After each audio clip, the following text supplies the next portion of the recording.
Bonjour. Après plus de 5 ans d'utilisation, il est temps pour moi de vous faire le bilan de la console Retron 5 de chez Hyperkin. Une console qui est sortie en 2014 pour un prix aux alentours de 150 €. Soi-disant la console ultime pour les jeux rétro gaming, puisque c'est une console qui vous permet de jouer à des jeux NES, ainsi que des jeux Super Nintendo, Mega Drive, Master System, Game Boy, Game Boy Color et Game Boy Advance. Et tout ça via un câble HDMI, qui est selon moi le point fort de cette console. On va y revenir après. Est-ce que cette console est fiable? A-t-elle un bon rapport qualité-prix? Nous allons répondre à ces deux questions à travers ce test, basé sur mon expérience personnelle que je souhaite vous faire partager.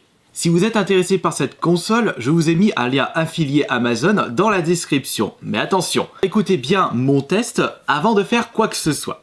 Pour commencer, il faut savoir que la Retron 5 est une console émulateur, ce qui veut dire qu'elle ne lit pas directement vos cartouches de jeu. Par conséquent, au revoir les jeux type hack comme un Kirby dans un jeu Sonic, qui pourtant est sous une forme de cartouche Mega Drive, et on peut également dire au revoir aux tout nouveaux jeux NES par exemple qui proviennent de projets Kickstarter. J'ai eu cette mauvaise surprise avec le Nebs and Debs, pour ceux qui se souviennent de la vidéo. Ce qui est un petit peu normal, puisque dans la console se trouve tout plein de jeux prêts à être émulés, mais il faut mettre la cartouche adéquate pour pouvoir jouer aux jeux présents dans la console. Étant donné que je n'ai pas fait de mise à jour de la console depuis l'achat, c'est-à-dire 2014, tous les jeux rétro qui sont sortis après 2014 ne seront logiquement pas présents dans la bécane. Autre problème concernant son côté émulation, c'est par rapport à la gestion des sauvegardes de vos jeux.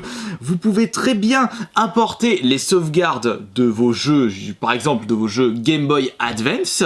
Vous pourrez reprendre votre partie là où vous êtes arrêté sur votre console portable, mais vous ne pourrez pas faire le contraire. Vous pouvez très bien, allez, je dis une connerie, arriver au premier monde et aller jusqu'au troisième monde en passant par la Retron, mais lorsque vous allez rebasculer en mode console portable, vous n'allez pas être au troisième monde. Vous allez reprendre votre partie de jeu comme si vous n'avez pas continué celle-ci sur votre Retron. Et nous avons tout de même un avantage que nous ne retrouvons pas dans les consoles de l'époque, c'est que la Retron 5 n'est pas zonée. Alors que sur votre Super Nintendo, vous étiez obligé de passer par un adaptateur pour jouer aux jeux Jap et américains sur votre console PAL, la Retron 5, il n'y a pas ce besoin d'avoir un adaptateur. Vous pouvez très bien mettre vos cartouches Super Nintendo, PAL, Jap et US dans cette console universelle. Nous allons maintenant passer à une autre caractéristique de cette console. Il s'agit de la manette fournie avec une manette totalement inédite, qui est tout simplement totalement immonde. Peut-être que pour certains d'entre vous, vous allez trouver que cette manette est assez ergonomique, mais ce n'est pas du tout mon cas. Elle est tout simplement dégueulasse, on dirait un énorme bloc qui n'est pas du tout adapté aux mains des joueurs. En plus, les boutons, ils ressemblent à rien, quoique le joystick peut être assez sympathique sur la prise en main. Quoique, avec les consoles rétro, on a plus l'habitude de jouer avec des croix directionnelles plutôt que des joysticks. Fort heureusement, la Retron 5 nous permet de brancher des manettes rétro. Vous aurez le choix entre brancher une manette Super Nintendo, Mega Drive et NES.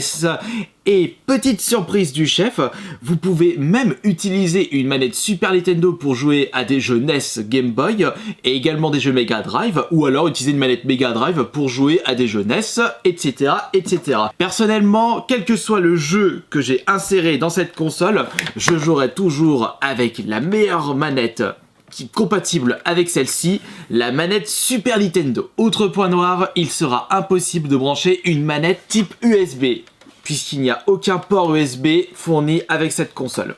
Nous allons passer au point le plus noir de cette console. Il s'agit de la fiabilité du matériel. La Retron 5 est une console extrêmement fragile. Comme vous pouvez le constater, le port de cartouche Super Nintendo a sauté à moitié alors que j'essaie d'en prendre soin au maximum. Vous aurez beaucoup de problèmes en ce qui concerne le rejet des cartouches. Étant donné qu'il n'y a pas de bouton reset, ça aurait vraiment pas été de refus, il va falloir que vous y allez extrêmement doucement pour retirer vos cartouches de jeux Super Nintendo, NES, Mega Drive, et vous avez une petite part de malchance pour exploser votre cartouche de jeu. Et s'il s'agit d'une cartouche extrêmement rare, vous n'aurez plus que les yeux pour pleurer. Vous réfléchirez à 2 fois avant d'insérer votre Earthbound sur Super Nintendo sur cette Retron. Il suffit que vous l'insérez pas convenablement ou que vous la retirez de façon ultra bourrine. Au revoir votre cartouche Super Nintendo ultra rare à 150 €. Observez comment cela se passe. Vous insérez votre jeu, c'est pas le bon port, vous insérez votre jeu Super Nintendo correctement, là il n'y a pas de souci, mais pour la phase de rejet, il faut y aller doucement. Encore là ça va, pour le port Super Nintendo c'est pas le plus dur. Je crois que c'est le port jeu Mega Drive qui est assez dégueulasse. On va revoir ceci. Attention messieurs dames, et je me suis encore trompé d'endroit. Déjà j'ai dû forcer un petit peu pour insérer ma cartouche hack. Après si je la bousille c'est pas un problème. Mais regardez le parcours du combattant pour la retirer. Encore ça va puisque j'ai appris la technique pour pouvoir les retirer convenablement. Mais si vous n'avez pas cette tactique là qui n'est pas expliquée dans le mode emploi, vous pouvez faire beaucoup de dégâts. Petit prix de consolation, je n'ai pas retrouvé ce problème-là avec le port Game Boy. Mais les problèmes concernant les ports cartouches ne s'arrêtent pas là.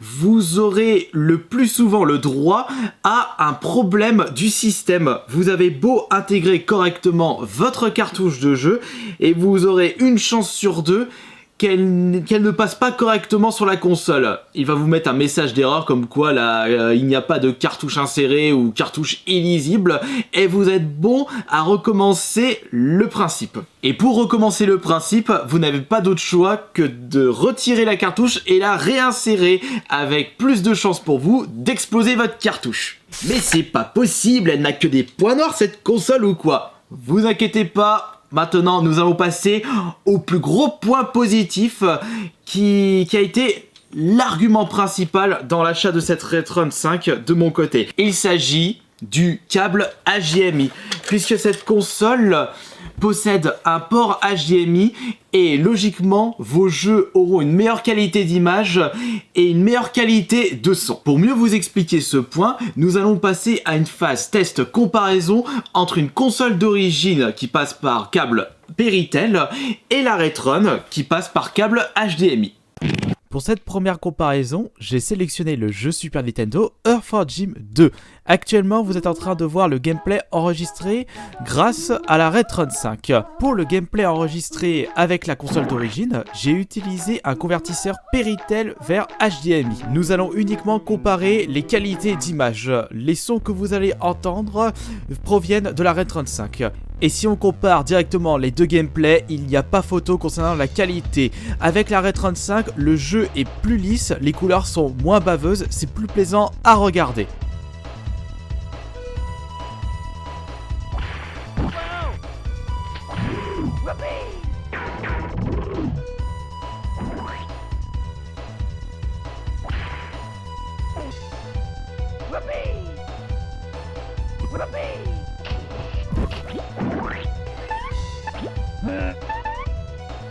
Et pour la comparaison jeu Game Boy, j'ai sélectionné le très célèbre Kirby Dream Land, le premier sorti en 1992.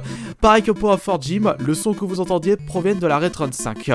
Et pour enregistrer le gameplay avec la console d'origine, j'ai été obligé de passer par la Super Game Boy. Et la qualité d'image, là aussi, il n'y a franchement pas photo. En plus, c'est moins bordélique et c'est plus plaisant avec la Retron 5.